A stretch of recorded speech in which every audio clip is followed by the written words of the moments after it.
11वां अध्याय। देवी देवताओं द्वारा देवी की स्तुति एवं देवी द्वारा देवताओं को वरदान।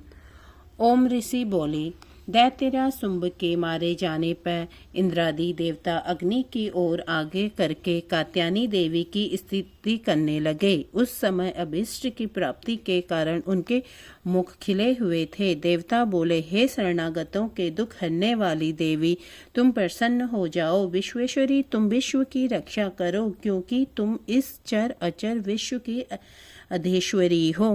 हे देवी, आप संपूर्ण विश्व की आधार रूप हो, क्योंकि आप पृथ्वी रूप में भी स्थित हो और अत्यंत पराक्रम वाली देवी हो। आप ही जल रूप में स्थित होकर संपूर्ण संसार को तृप्त करती हो। हे देवी, आप विष्णु की शक्ति हो और विश्व की बीज परम माया हो, और आपने ही इस समस्त संसार को मोहित कर रखा है। आप ही प्रसन्न होने पर इस पृथ्वी पर युक्तियां प्राप्त कराती हो।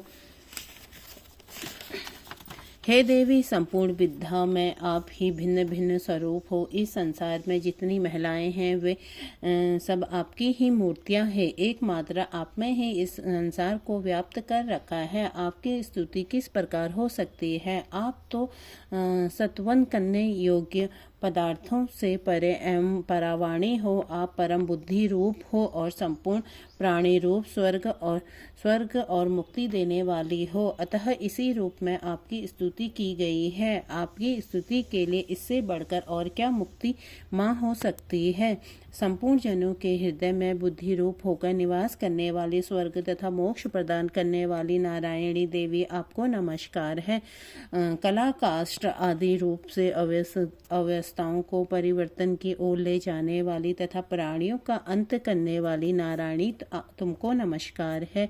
हे नारायणी, संपूर्ण मंगलों में मंगल रूप वाली, हे शिवे, हे संपूर्ण प्रयोजनों को सिद्ध करने वाली, हे शरणागत वत्सला, 3 नेत्रों वाली गौरी, आपको नमस्कार करते हैं। सृष्टि स्थिति तथा संहार की शक्ति भूता सनातनी देवी, गुणों का आधार तथा स्वर सुखमयी नारायणी, आपको नमस्कार है। हे शरण में आए हुए शरणागतों, दीन दुखियों की रक्षा में तत्पर, संपूर्ण पीड़ाओं को हरने वाली नारायणी, आपको हमारा नमस्कार है।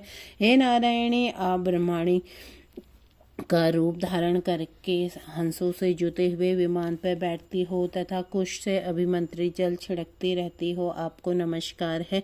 माहेश्वरी रूप में त्रिशूल, चंद्रमा और सर्पों को धारण करने वाली, हे महावृष वाहन वाली नारायणी, आपको नमस्कार है। मोरों तथा मुर्गों से घिरे रहने वाली महाशक्ति को धारण करने वाली, हे कौमारी रूप धारणी निष्पाप नारायणी, आपको हम सब देवता नमस्कार करते हैं। हे शंख चक्र गदा और फांग धनुष धारण करने वाली वैष्णवी शक्ति रूपा नारायणी, आप हम पर प्रसन्न हो जाओ, आपको नमस्कार है। हे दाणु पर पृथ्वी को धारण करने वाली वाराही रूपी और हाथों में भयानक महाचक्र लिए कल्याणमयी नारायणी, तुमको नमस्कार है। हे उग्र नृष रूपों से दैत्यों को मारने वाली, त्रिभुवन की रक्षा में संलग्न रहने वाली नारायणी, आपको हम नमस्कार करते हैं। मस्तक पर मुकुट और हाथ में महावज्र धारण करने वाली, सहस्त्र नेत्रों के कारण उज्ज्वल भ्रष्टासुर के प्राण हरने वाली इंद्र की शक्ति, हे नारायणी, हम आपको नमस्कार करते हैं। हे शिवदूती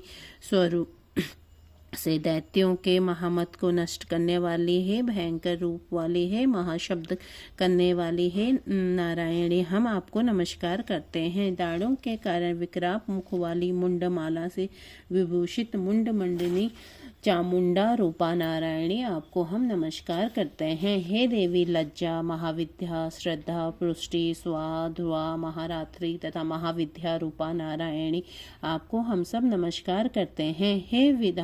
हे मेधा सरस्वती, सर्वोत्कृष्ट ऐश्वर्य रूपणी पार्वती, महाकाली, नित्या, स्वयं प्रयाणी एवं ईश्वर रूपाणी नारायणी, हम आपको नमस्कार करते हैं। हे सर्वस्वरूप सर्वेश्वरी, सर्वशक्ति युक्ति देवी, हमारी भय से रक्षा करो, आपको नमस्कार है। हे कात्यायनी, तीनों नेत्रों से विभूषित, आपका सौम्य मुख सब तरह के डरों से हमारी रक्षा करे, आपको नमस्कार है। हे भद्रकाली, ज्वालाओं के समान भयंकर, अति उग्र एवं संपूर्ण असुरों को नष्ट करने वाला तुम्हारा त्रिशूल हमें भय से बचावे, आपको नमस्कार है। हे देवी, जो अपने शब्द से इस संसार को परिपूरित करके दैत्यों के तेज को नष्ट करता है, वह आपका घंटा इस प्रकार हमारी रक्षा करे जैसे माता अपनी संतान की रक्षा करती है। आपको नमस्कार है। हे चंडिके, असुरों के रक्त तथा चर्बी से चर्चित जो आपकी तलवार है वो हमारा मंगल करे। आपको हमारा नमस्कार है। हे देवी, जब आप प्रसन्न होती है तो संपूर्ण रोगों को नष्ट कर देती हो। जब आप रुष्ट हो जाती हो तो संपूर्ण वांछित कामनाओं को नष्ट कर देती हो। और जो प्राणी शरण में आते हैं उन पर कभी विपत्ति नहीं आती, बल्कि तुम्हारे शरण में आए हुए मनुष्य दूसरों को आश्रय देने योग्य हो जाते हैं। अनेक रूपों से बहुत प्रकार के स्वरूपों को धारण करके इस धर्मरोधी असुरों का आपने कई बार संहार किया है। वह तुम्हारे सिवा और कौन कर सकता है। चतुर्दश विधाएं, षष्ठ शास्त्र और चारों वेद तुम्हारे ही प्रकाश से प्रकाशित हैं। उनमें आपका ही वर्णन है तथा आपको छोड़कर दूसरी कौन सी शक्ति है जो इस विश्व को अज्ञानमयी घोर अंधकार से परिपूर्ण ममता रूपी गड्ढे में निरंतर भटका रही हैं। जहाँ राक्षस, विषैले सर्प, लुटेरों की सेना हो, जहाँ दावानल हो और वहाँ और समुद्र के बीच में भी तुम साथ रहकर इस विश्व की रक्षा करती हो। हे विंध्वेश्वरी, तुम विश्व का पालन करने वाली विश्व रूपा हो, इसलिए संपूर्ण संसार को धारण करती हो। इसलिए ब्रह्मा विष्णु महेश भी वंदनीय हैं। जो भक्ति पूर्वक तुमको नमस्कार करते हैं वह विश्व को आश्रय देने वाले बन जाते हैं। हे देवी, आप प्रसन्न हो और असुरों को मारकर जिस प्रकार आपने हमारी रक्षा की है, ऐसे ही हमारे शत्रुओं से हम सदा हमारी रक्षा करती रहो। संपूर्ण संसार के पाप नष्ट कर दो और उत्पाद और पापों तथा उनके फलस्वरूप होने वाली महामारी आदि बड़े बड़े उपद्रवों को शीघ्र ही दूर कर दो। विश्व की पीड़ा हरने वाली शरण में पड़े हुए मनुष्यों पर प्रसन्न हो जाओ। त्रिलोक निवासिनी की पूजनीय परमेश्वरी, हम लोगों को वरदान दो। देवी ने प्रसन्न होकर देवताओं से कहा, मैं तुम्हें वरदान देना चाहती हूँ। आपकी जो इच्छा हो वह वर मांग लो। विश्व के उपकार हेतु मैं तुम्हें अवश्य दूंगी। देवताओं ने कहा, हे सर्वेश्वरी, त्रिलोकी के निवासियों की समस्त पीड़ाओं को तुम इसी प्रकार हरती रहो और हमारे शत्रुओं को इसी प्रकार नष्ट करती रहो। देवी ने कहा, वैवस्वत मनवंतर में 28वें युग में 2 और महाअसुर शुंभ और निशुंभ पैदा होंगे। उस समय मैं नंद गोप के घर में यशोदा के गर्भ से उत्पन्न होकर विंध्याचल पर्वत पर शुंभ और निशुंभ का वध करूंगी। फिर अत्यंत भयंकर रूप से पृथ्वी पर अवतार लेकर मैं प्रचित नामक दानवों का विनाश करूंगी। उस भयंकर महाअसुर का भक्षण करते समय मेरे दांत अनार के पुष्प के समान लाल होंगे। इसके बाद देवता स्वर्ग में और मनुष्य पृथ्वी पर मेरी स्तुति करते हुए मुझे रक्त दांतिका कहेंगे। इसके बाद जो 100 वर्षों तक वर्षा नहीं होगी और पानी का अभाव हो जाएगा, तो मैं ऋषियों की स्तुति करने पर आयुनिजता रूप में प्रकट होंगी।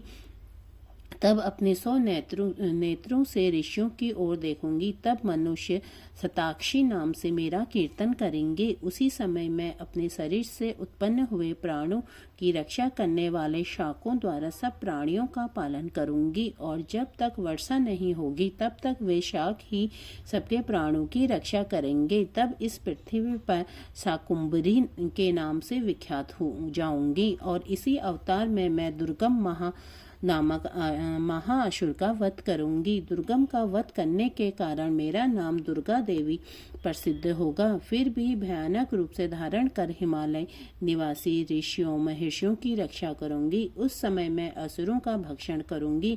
मुनिगण निर्मता के साथ मेरी प्रार्थना करेंगे। इस प्रकार भविष्य में मेरा नाम भीमा देवी प्रसिद्ध होगा।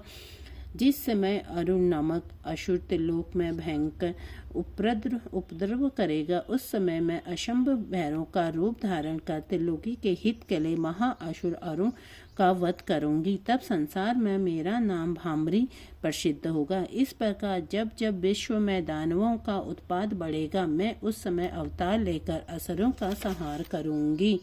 बोलो जय दुर्गे मैया की जय।